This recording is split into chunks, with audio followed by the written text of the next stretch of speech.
नमस्कार। आप सभी का स्वागत है आपके अपने ऑनलाइन क्लासेस इनफिनिटी मैथ्स और रीजनिंग में। मेरे पीछे एक बैकग्राउंड पर एक ज़बरदस्त और बहुत ही सुंदर एक इमेज दिखाई दे रही है। ये इमेज है भारत का मस्तक कहे जाने वाले क्षेत्र लद्दाख, लेह और लद्दाख। अगर हम बात करें कि लेह और लद्दाख एक क्षेत्र है, ये कहाँ है, इतना खूबसूरत है, तो फिर आज का हमारा टॉपिक है वो किस विषय के ऊपर बात होने वाली, उन सब की चर्चा करेंगे। लेकिन इसकी खूबसूरती की कुछ इमेज को आप देखिएगा, इसकी खूबसूरती की इमेज को देख, कितना ही खूबसूरत नज़ारा है। ये वहाँ का नज़ारा है, आप देखिएगा ध्यान से। इस प्रकार से वहाँ के पहाड़ियाँ हैं, इस प्रकार से वहाँ पर मतलब इतना ही खूबसूरत, बहुत ही शानदार खूबसूरत है और इतना शांति प्रिय जगह है। इतनी शांति प्रिय जगह स्वतंत्रता के बाद में लगातार शांति प्रिय बने रही। लेकिन 24 सितंबर के बाद में कुछ ऐसी घटनाएं हुई कि जिसकी वजह से इसके हालात जो है वो इस प्रकार से हो गई है। किस प्रकार से आपको दिख रहा है कि गाड़ियां जल रही है, लोग सड़कों पर है ना, स्कूल बिल्डिंग जल रही है और ऐसी स्थिति बन गई। देखिएगा ध्यान से, मन में सवाल आता है कि यार इतनी शांत जगह थी, इतनी खूबसूरत जगह है, फिर ऐसी क्या स्थिति बन गई है कि ये जलने के लिए मजबूर हो गए। आज हम इसी बात के ऊपर चर्चा करेंगे कि क्यों लद्दाख, लेह लद्दाख जल रहा है। आइए हम लोग चर्चा करें कि भाई हमारा सवाल क्या है आज का, कि क्यों इतनी शांतिप्रिय जगह थी लेह लद्दाख, वो अचानक से क्यों जलने लगी। क्या ऐसे इतिहास रहा है, किस वजह से ऐसा जलना लग गया, प्रारंभ हो गया है, इन सब के ऊपर चर्चा करेंगे। लेकिन सबसे पहले हमें पता होना चाहिए कि ये लद्दाख यानी कि लेह लद्दाख भारत के किस क्षेत्र में है। ठीक है, ये वीडियो उन लोगों के लिए है जो बिल्कुल पढ़ाई में इंटरेस्ट नहीं रखते हैं। बिल्कुल एक सिंपल सी भाषा में आपको समझाऊंगा, है ना, तो मेरे साथ में बने रहना कि लद्दाख कहाँ पर है। पहला सवाल आता है, तो अगर आप भारत के नक्शे को अगर आपने कभी देखा हो जाने अनजाने में, पढ़ते हुए, बिना पढ़ते हुए कभी कभार, है ना, अगर आप एजुकेशन से ज़्यादा जुड़े हुए नहीं तो आपने कभी देखा होगा, तो भारत के नक्शे में ये ऊपर का जो भाग बना हुआ है, ये वाला जो भाग है ना, पूरे भारत में ये वाला भाग, इसको हम लोग क्या कहते हैं, लद्दाख कहते हैं। क्या बोलते हैं, लद्दाख बोलते हैं। क्लियर है। तो भारत का इसलिए हम लोग कहते हैं भारत का मुकुट है ना। क्या है, भारत का मुकुट है, यानी क्योंकि ये अगर पूरा भारत, अगर ये शरीर है, ये पूरा ऊपर बिल्कुल सिर के ऊपर की ओर है। ठीक है, और अब ये इस जगह पर है, तो यहाँ पर पहाड़ है ना। पहाड़ के हम लोग कहें कि हिमालय जो है आपके पास में, ठीक है, हिमालय जो है यहाँ पर इसके एक पूरी रेंज चलती है, काराकोरम रेंज चलती है, यहाँ पर हिमालय की रेंज चलती है। ठीक है, तो इस जगह पर ये बसा हुआ है, यानी कि बिल्कुल हम लोग कह सकते हैं कि एक हिम वाला डेजर्ट है ना, जहाँ पर बर्फ वाली एक मरुस्थल कह सकते हैं हम लोग। ठीक है, तो उस प्रकार से ये था। इसके और लोकेशन को देखें तो आप लोग थोड़ा सा नीचे आ जाएं, ध्यान देखिएगा कि ये वाला पूरा पोर्शन जो है वो लद्दाख का भाग है ना। यहाँ से लगभग इस वाले पोर्शन में आकर देखेंगे तो ये ऊपर का लद्दाख का भाग है। अब इस लद्दाख में कुछ पोर्शन जो है वो पाकिस्तान ने अधिकार कर रखा है जबरदस्ती, है ना। कुछ पोर्शन को क्या किया इसने कि भाई पाकिस्तान ने है ना अधिकार कर लिया, तो हम लोग पीओके बोलते हैं, पाक ऑक्यूपाइड कश्मीर बोलते हैं। एक्चुअल में ये पूरा यहाँ से लगभग आपके पास में इसने ये वाला पूरे पोर्शन को अधिकार कर रखा है, मतलब जबरदस्ती कि भाई ये मेरा, ऐसा कह रहा है।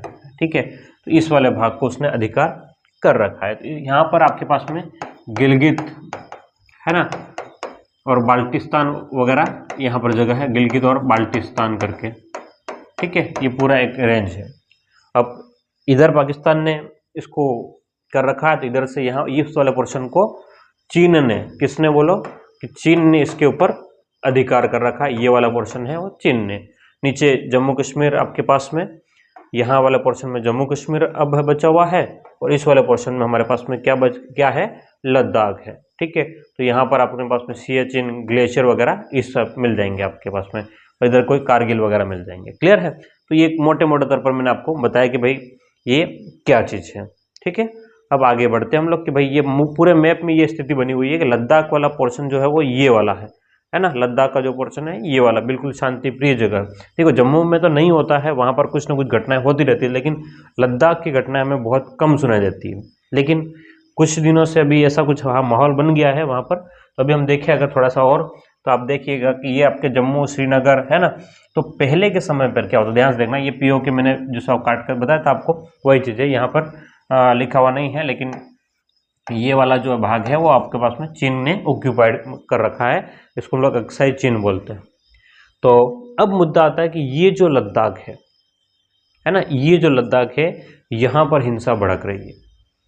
इसमें तो इसमें तो भड़क ही रही थी, हम काफ़ी सालों से जान ही रहे है ना, सारी गतिविधियाँ, क्योंकि ये पाकिस्तान के जस्ट क्या है, पाकिस्तान के जस्ट पड़ोस में, ये तो अपने इंडिया का ही पोर्शन है, ये वाला पोर्शन तो इंडिया का ही है ना। लेकिन इसमें क्या कर दिया, इसने पाकिस्तान ने अधिकार कर रखा है, इसलिए हम लोग बोलते हैं पाक ऑक्यूपाइज कश्मीर, यानी कि पाक अधिकृत कश्मीर बोल रहे हैं, हमारा ही है ना, उसका नहीं है, बात समझना। तो ये यहाँ पर है, सब कुछ मुद्दा ऐसे ही बना हुआ था। अब जैसे ही हम लोग आगे बढ़े तो ध्यान देखना इस स्लाइड को, कि अब बात को समझना, एक्चुअल मुद्दे पे हम लोग आते हैं कि अगर इस लद्दाख के इतिहास को देखें, लद्दाख के क्या इतिहास को हम लोग समझेंगे कि यार ये लद्दाख तो बहुत पुराना लद्दाख है, क्या है, बहुत पुराना। और शुरुआत में ये जो लद्दाख था वो पश्चिमी तिब्बत का हिस्सा था। अब पश्चिमी तिब्बत कहाँ पर, तो ये वाला जो पोर्शन है आप लोग है ना, इस दूसरे मैप में हम लोग देखने की कोशिश करें तो ये जो आपके पास में ये वाला है ना, ये पोर्शन जो है वो तिब्बत है।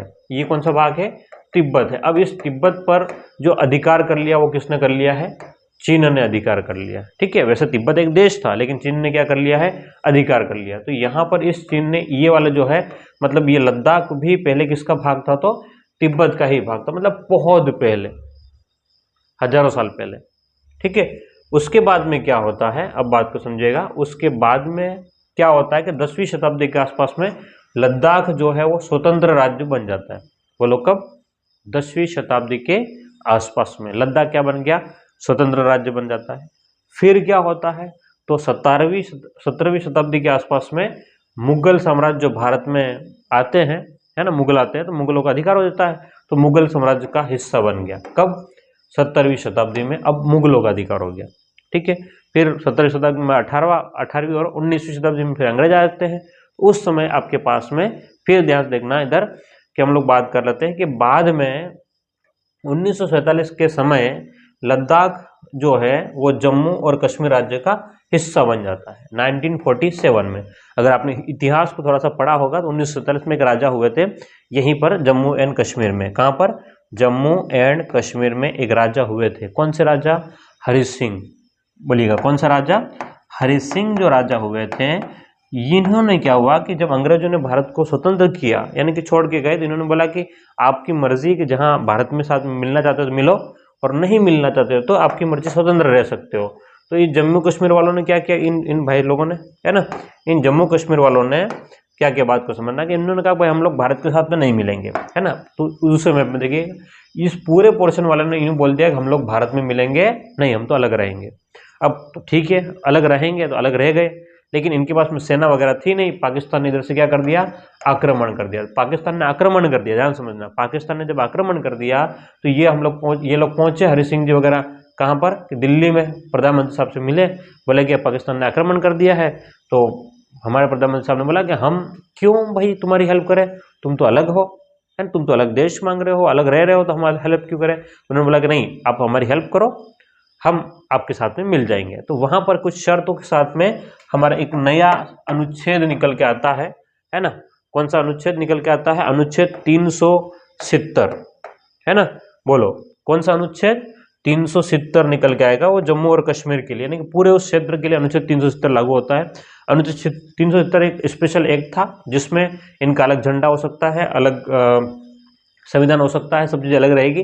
लेकिन इसके बाहरी मामलों में, है ना, आंतरिक मामलों में तुम लोग डिसीजन ले सकते हो, ये देश वाले, राज्य वाले, लेकिन बाहर के रक्षा है ना, संचार है, इस सब के ऊपर किसका अधिकार रहेगा, तो इंडिया का ही अधिकार रहेगा। लेकिन इनका संविधान अलग से था, है ना, 370 में इनको ऐड कर दिया। अब 370 में इनको ऐड कर दिया, ठीक बात है। अब क्या होता है, ध्यान समझना इसको, कि फिर क्या होता है कि इनकी राजधानी जो है वो यहाँ पर जम्मू कश्मीर में इनकी राजधानी बनाते हैं।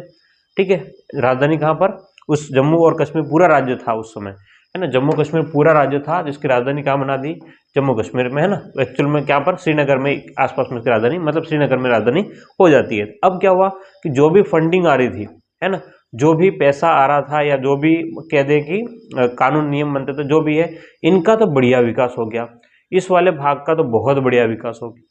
लेकिन ये भाग बिल्कुल के बिल्कुल क्या रह गया, खाली रह गया। ये बिल्कुल खाली रह गया। कारण क्या थे कि यहाँ पर इस वाले लद्दाख भाग में क्योंकि पहाड़ी एरिया था, तो पहाड़ी एरिया में जनजातियां ज्यादा रहती है ना। भाई आप देख लेना कहीं पे भी भारत के किसी भी पहाड़ी एरिया में आप जो जाओगे, चेक करोगे, है ना, तो जंगलों में, वनों में तो ये जनजातियां ज्यादा रहती है ना। समतल जगहों पे ज्यादा पसंद नहीं करते। तो यहाँ पर भी क्योंकि जनजातियां रह रही है तो इनका विकास जो है वो नहीं हो पाता है। अब विकास नहीं हो पाता है, एक तो यही बन ही रहा था, इसलिए ये लोग वैसे ही परेशान थे। ये लोग क्या थे, वैसे ही परेशान थे। भाई जो कुछ भी काम होता है वो जम्मू कश्मीर वाले कर लेते हैं, हम लोग तो वैसे भी परेशान हैं। तो इनकी शुरू से ही डिमांड थी कि भाई हमको एक अलग कर दो, या तो हमको केंद्र शासित प्रदेश में रख लो। क्या बोलते थे कि हमें केंद्र शासित प्रदेश में रख लो। अब इधर की इनकी हरकतें उल्टी सीधी थी, है ना, लगातार पथराव वगैरह करते थे आर्मी पर, और ये कुछ न कुछ कांड करते थे इधर जम्मू कश्मीर वाले।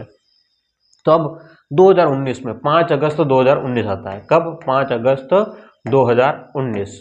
और हमारे प्रधानमंत्री नरेंद्र मोदी साहब होते हैं, है ना, नरेंद्र मोदी साहब होते हैं। तो इन्होंने क्या बोला कि भाई एक काम करते हैं, इस मगजमारी को खत्म करो। इन्होंने क्या किया, इस जम्मू कश्मीर के 2 भाग कर डाले। ध्यान समझना, क्या कर दिए, जम्मू कश्मीर के 2 भाग अलग अलग कर डाले, इसको खत्म कर दिया। इसकी कहानी कि भाई ये न रहेगा बांस और न बजेगी बांसुरी। ऐसा करके इन्होंने क्या किया कि जम्मू कश्मीर को सीधा तोड़कर, क्योंकि अब तक ये राज्य था, अब तक क्या था ये राज्य, और इसको पूरा तोड़ करके इसको बना दिया यूटी। यूटी का मतलब होता है केंद्र शासित प्रदेश। यूटी बना दिया कब? 2019 में। 2019 में 2 यूटी बन गए, अलग अलग 2 केंद्र शासित प्रदेश बन गए। बोलो कौन से बन गए?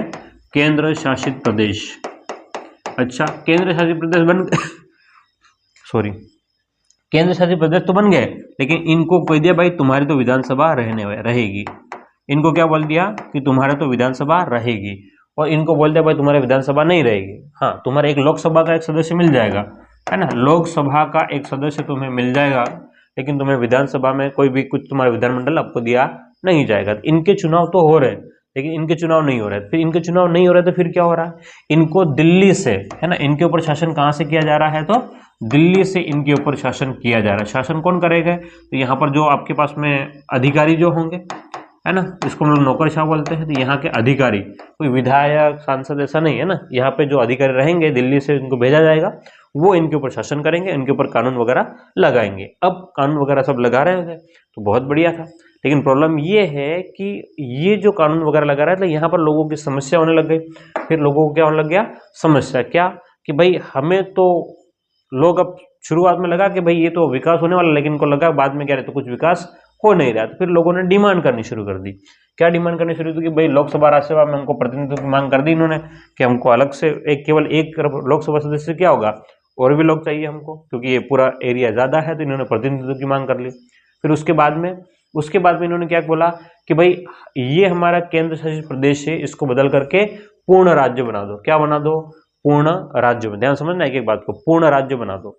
अब पूर्ण राज्य बना दो ऐसा इन्होंने बोला। अब प्रॉब्लम और, अच्छा पूर्ण राज्य बना दो, क्यों बनाना है? तो इनको कहा भाई हमारे जनजातियों का विकास होगा और संरक्षण होगा, और हम खुद कानून इसके लिए बना सकते हैं, क्योंकि दिल्ली में रह करके रहने वाला व्यक्ति लद्दाख में आकर के कानून किस प्रकार से बनाएगा, उसको यहाँ का नॉलेज नहीं है। अगर हमारा ही व्यक्ति रहेगा, विधायक रहेगा, है ना, सरपंच रहेगा, छोटे मोटे नेता रहेंगे, तो वो हमारी बातों को अच्छे समझ सकते हैं। ठीक है। और इनकी डिमांड थी कि हमें 6ठी अनुसूची में शामिल कर लो। क्या डिमांड थी? 6ठी अनुसूची में शामिल करने की डिमांड थी। क्या समझना, कौन सी अनुसूची? 6ठी अनुसूची। अब ये क्या है 6ठी अनुसूची? ये संविधान में 6ठी अनुसूची में ये है कि आपके पास में असम, मेघालय, मणिपुर और त्रिपुरा, है ना। शायद से मेघालय नहीं हो, मेघालय की जगह मिजोरम होना चाहिए, है ना। हाँ, एक बार चेक कर लेना। जो भी है, असम, मणिपुर, त्रिपुरा और इस टाइप से मिजोरम, इन दोनों में से कोई एक था। ठीक है, यहाँ पर कुछ कंफ्यूजन है, मणिपुर और त्रिपुरा। मतलब ये 4 राज्यों में क्या है कि कौन सी अनुसूची लगी हुई है? अनुसूची 6 लगी हुई है। क्लियर है? अनुसूची 6 लगी हुई है, तो अब हमारे पास में इन्होंने बोला कि भाई हमें अनुसूचित 6 में शामिल कर लो। किसने बोला? देखो ध्यान से, किसने बोला? तो इसने, लद्दाख वालों ने बोला। अब इन्होंने बोला कि भाई यूटी को अनुसूची में शामिल नहीं कर सकते, क्योंकि यूटी अनुसूची में तभी शामिल कर सकते हैं जब ये राज्य हो। बोलो क्या होना चाहिए? यूटी में शामिल कर, मतलब उसको उस 6ठी अनुसूची में शामिल करने के लिए राज्य होना बहुत जरूरी है। और ये क्योंकि ये केंद्र शासित प्रदेश है इसलिए राज्य नहीं है, इसलिए हम लोग शामिल तो नहीं कर सकते। तो गवर्नमेंट ने ये बोल दिया। अब इनकी डिमांड ये लगातार चल रही थी और ये लगातार आगे बढ़ रहे थे, और इनकी मांग जो थी वो 2019 से लगातार थी। कब से थी? 2019 से। ये लोग लगातार विरोध प्रदर्शन करते हुए आ रहे थे कि भाई हमें ऐसा कर दो। इन्होंने मतलब भूख हड़ताल करी, वहाँ से लद्दाख से लेकर के मतलब लद्दाख से लेकर के दिल्ली तक पैदल यात्रा करी, ठीक है, ये सब चीज़ें चल रही थी, है ना। और सबसे खास बात ये कि जब 2019 से लेकर के 2025 तक शांतिपूर्ण तरीके से चल रहा था। 2019 से लेकर कब तक? 2025 तक। अब क्या हुआ कि यहाँ पर एक नया सामाजिक कार्यकर्ता निकल के आते हैं जिनका नाम है सोनम वांगचुक, है ना, जिनका नाम है। इनका क्या कहना है कि यूटी का दर्जा मिलने के बाद केंद्र सरकार मनमानी कर रही है और विकास के नाम पर तेजी से प्रकृति का क्या कर रही है? विनाश कर रही है। हाँ, ये कह रहे कि भाई विकास तो करने का नाम ले रही है लेकिन क्या कर रही है? प्रकृति का विनाश कर रही है। जैसे कि डंपर वगैरह खड़े हैं, है ना, माइंस वगैरह, और उसको मशीनें लगा दी है और उसको नुकसान कर रही है केंद्र सरकार, क्योंकि यहाँ पर लोकल कोई व्यक्ति नहीं है। तो हमें ऐसा नहीं चाहिए। अब ये सोनम वांगचुक कौन आ गया, है ना? ये एक इंजीनियर है। इन्होंने पानी को, ग्लेशियर से जो पानी आता है उसको जमने की एक विद्या, मतलब एक तकनीक निकाली है जिसको हम लोग पूरा बोलते हैं आइस स्तूप बोलते हैं। तो इनको मतलब ऐसा उन्होंने वहाँ पर बनाया है। बहुत बढ़िया इंजीनियर है, साइंटिस्ट है ना, और सोशल एक्टिविस्ट है जो पर्यावरण को बचाने की ही बात करते हैं। इनको अलग अलग अवार्ड मिले, जैसे कि रेमन मैग्सेसे करके अवार्ड है ना, फेमस अवार्ड है, वो मिला हुआ है। इनको 2-3 यूनिवर्सिटी ने इनको पीएचडी की डिग्री दे रखी है ना, किसको? सोनम वांगचुक साहब को। और इनका बहुत बढ़िया वहाँ पर लोग सम्मान करते हैं एक पर्यावरण वैज्ञानिक के रूप में, कार्यकर्ता के रूप में। तो अब इन ये क्या होगा कि ये बैठ गए हैं अनशन पर।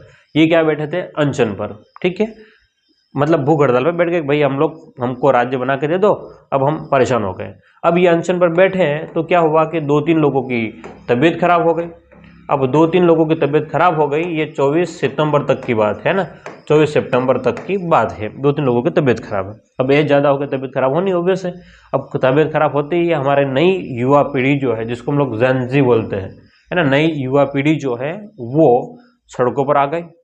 और सड़कों पर आते ही इन्होंने तोड़फोड़, आगजनी सब करना शुरू कर दिया। जबकि ये व्यक्ति जो कितने सालों से, 2019 से लगातार इसके ऊपर बैठे हुए थे कि भाई हमारी मांगे पूरी करो, अब तक कोई सुन नहीं रहा। अब ये तोड़फोड़ करने शुरू कर दी। तो अब यहाँ पर क्या होता है कि हिंसा शुरू हो जाती है। हिंसा में 4 लोग मारे जाते हैं। बोलो कितने लोग? 4 लोग, और 70 से ज़्यादा लोग क्या होते हैं? घायल हो जाते हैं, ठीक है। अब लद्दाख हिंसा मामले में बड़ा एक्शन फिर सोनम वांगचुक क्या कर लिया, उन्होंने गिरफ्तार कर लिया। अब गिरफ्तार कैसे किया? कुछ उसमें रूल्स लगा दिए इन्होंने गिरफ्तार करने के भी, वो ध्यान समझना। इन्होंने सोनम वांगचुक को क्या कर दिया कि जिम्मेदार मानते हुए, सोनम वांगचुक को जिम्मेदार मानते हुए क्या कर दिया कि एनएसए के तहत गिरफ्तार कर लिया। अब ये एनएसए एक नया टर्म आपके लिए हो गया कि एनएसए क्या है? एनएसए का मतलब होता है राष्ट्रीय सुरक्षा अधिनियम। ये क्या होता है? राष्ट्रीय सुरक्षा अधिनियम ऐसा होता है कि एक प्रकार का कानून है ना। ये 1980 में इंदिरा गांधी के समय लगाया गया था। और इस कानून में ऐसा बोला गया है कि अगर कोई व्यक्ति देश विरोधी गतिविधियां करता है या देश को खतरा उत्पन्न करने वाला कोई काम करता है, या उसके ऐसा पाया जाता है कि वो किसी विदेशी ताकतों के साथ में मिलकर के या विदेशी लोगों के साथ में मिलकर के देश के खिलाफ कोई काम करता है, तो उसको एनएसए के तहत गिरफ्तार किया जाएगा। और इसको जमानत वगैरह या इसके ऊपर कोई ट्रायल भी नहीं होगा, जमानत वगैरह कुछ नहीं, उसके मौलिक अधिकारों को छीन लिया जाएगा। तो एनएसए के तहत किसको गिरफ्तार कर लिया? हमारे वैज्ञानिक सोनम वांगचुक साहब को गिरफ्तार कर लिया, ठीक है। तो ये पूरी स्टोरी थी, भाई इसको गिरफ्तार कर लिया। अब कब तक? तो 12 माह तक तो ये अंदर रख सकते हैं और जमानत भी नहीं होती है। अब मौलिक अधिकार का हम लोग बात करें, अनुच्छेद 12 से लेकर के 35 के बीच में मौलिक अधिकार इसमें शामिल है। जब आगे क्या, अब आगे सवाल ये उठता है कि क्या सरकार नया राज्य घोषित करेगी? आपके लिए भी सवाल है, मेरे लिए भी सवाल है, क्या सरकार नया राज्य घोषित करेगी? और अगर मांग, या फिर मांग को दबा दिया जाएगा, या फिर मांग को दबा दिया जाएगा, उसमें आपके क्या विचार है ना, कि क्या ऐसा मांग कर सकते? मेरे हिसाब से देखो, ध्यान समझा कि मेरा ये राय है या मेरा ये मत है कि सरकार को मांग मान लेनी चाहिए, है ना, एक राय है, एक मत है कि मांग को भाई एक पूर्ण राज्य दे दो। देखो ध्यान से, सरकार क्या बोल रही है कि हम अनुसूची 6 लागू नहीं कर पाएंगे। क्यों नहीं लागू कर पाएंगे? क्योंकि राज्य होना चाहिए। तो हमारा ये कहना है कि भाई आप लद्दाख को पहले राज्य बना दो और फिर अनुसूची 6 लागू कर दो और बात खत्म। तो भी ये लोग खुद का और उसके राज्य बनेगा, ये खुद अपने चुनाव कराएंगे और छोटे मोटे सरपंच वगैरह है, विधायक वगैरह खुद बनाने लग जाएंगे, तो इनका प्रतिनिधित्व भी पहुंच जाएगा और काम आपका सरल हो सकता है। लेकिन हो सकता है कि हमारे इंटेलिजेंस का और हो सकता है कि हमारे केंद्र सरकार का इसके बारे में कुछ और सोचना हो, कुछ और विचार हो, या कुछ अच्छे के लिए कुछ और हो, इंटेलिजेंस को ध्यान में रखते हुए, और बहुत सारी बातें हो सकती है। लेकिन हाँ, मांग रखने का अधिकार सबको है, जैसे कि सोनम वांगचुक साहब ने मांग रखी है ना। और इन्होंने उपवास के साथ में, मतलब कि एक भूख हड़ताल एक तरीका होता है हमारे पॉलिटी में कि अपनी बातों को रखने का सरकार के सामने, इन्होंने उस बात को, लेकिन प्रॉब्लम ये है कि पिछले 6 सालों से बात को नहीं सुना गया। ये जरूरी था, सरकार को इस बात के ऊपर थोड़ा सा गौर करना चाहिए था, है ना। लेकिन हो सकता है कि किसी कारण से ये बात उन तक पहुंची नहीं हो, या बात सुनी हो लेकिन उनकी मांगों में कुछ ऐसी बातें हो, हमें अभी तक क्लियर नहीं है, जब तक कि पब्लिक मीडिया में नहीं आ जाता है। लेकिन अब तक फाइनली ये हो चुका है कि सोनम वांगचुक साहब को गिरफ्तार कर लिया गया है और उन्हें पहले दिल्ली और बाद में जोधपुर जेल में रखा गया है। तो आगे जो भी अपडेट होगी आपको बता दी जाएगी। और सबसे खास बात है कि आपको कमेंट के माध्यम से बताना है कि क्या राज्य बना देना चाहिए या नहीं बनाना चाहिए, या आपके कोई विचार और है ना। ये हमारा देश है, हमें अपने विचारों को रखना चाहिए, हमें इसके बारे में चर्चाएं करनी चाहिए ताकि हम इस देश के विकास में एक अहम भागीदारी निभा सके। ओके, फिर मिलते हैं अगली क्लास में। Thank you.